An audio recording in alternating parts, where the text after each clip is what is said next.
could have gone wrong did go wrong, whether it be having a couple of guys out injured, offensive line didn't have a great day, and then Jake Bleskin, our backup quarterback, who the week before had a really, really good start against Idaho State in his first start of the year as the backup quarterback.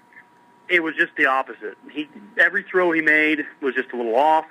He ended up throwing 5 picks, and he accounted for both of the fumbles, too. So he had all 7 of Montana State's turnovers in the game, and the defense was just left in a bad spot most of the day. Montana had the short field all day long, and they capitalized. And in a rivalry game like that, with Montana playing for its playoff life and playing for its coach, who had announced his retirement effective at the end of the season right prior to the game, everything just added up for a good day for Montana and a bad one for Montana State. But the Bobcats had a strong playoff resume, and they got in regardless of the result.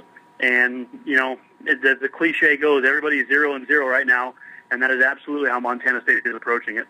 Prukop is one of the best running quarterbacks I've ever seen, and he's mobile, and that's why he won the job in camp. Prukop and Bleskin, it came right down to the wire as to who'd be the starter. Prukop's a good thrower, but he's a better runner, and Bleskin is a true drop-back style pocket passer, and he had a couple of starts last year when the quarterback was hurt in 2013 and played really well in those starts, and that's why he actually opened camp at the top of the depth chart, and Prukop beat him out. And just the mobility of Prukop won the job, and that's won a lot of games for the Bobcats this year, is the quarterback run game. Our running backs are really, really good, too. Prukop is just such a great athlete, and he's smart also and very football savvy. His dad was a coach, and he was, in fact, for a time, I think the offensive coordinator at Arizona State. If he wasn't the coordinator, he was on the offensive staff there.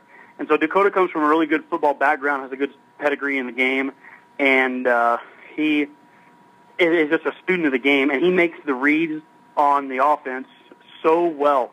And he's got a couple of pre-snap reads on every play, and after the snap, on every one of the plays when Dakota's in there, he's got 3 reads to make after the snap, whether to hand it off, run it himself, or pass it downfield.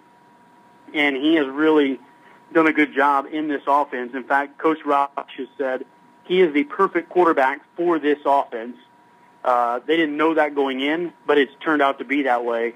And the offense has been different with him out. There's no doubt. Every play, there's a designed option for the quarterback. He can either hand it off to whatever running back is in there. He can keep it on the run himself.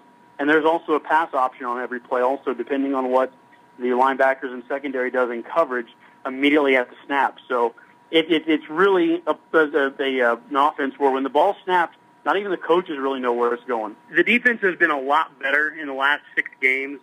They struggled in the beginning part of the season, and they changed some things from last year with their coverages this year, and they've gone back to some of the things they did a year ago.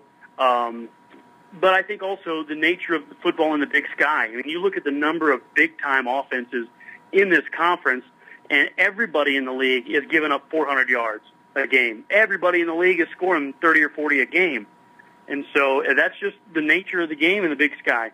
All these offenses in the conference want to run as many plays as they possibly can, and they want to score as quickly as they can. And when they score fast, and you'll see a 10-play drive take 2 minutes, which is just remarkable. But when that happens, the defenses are on the field for so long. When, like, our defense would be out there for a long time if our offense scores in 2 minutes, and everybody's dealing with that. So the scores are going up, and it's just kind of the new nature of college football.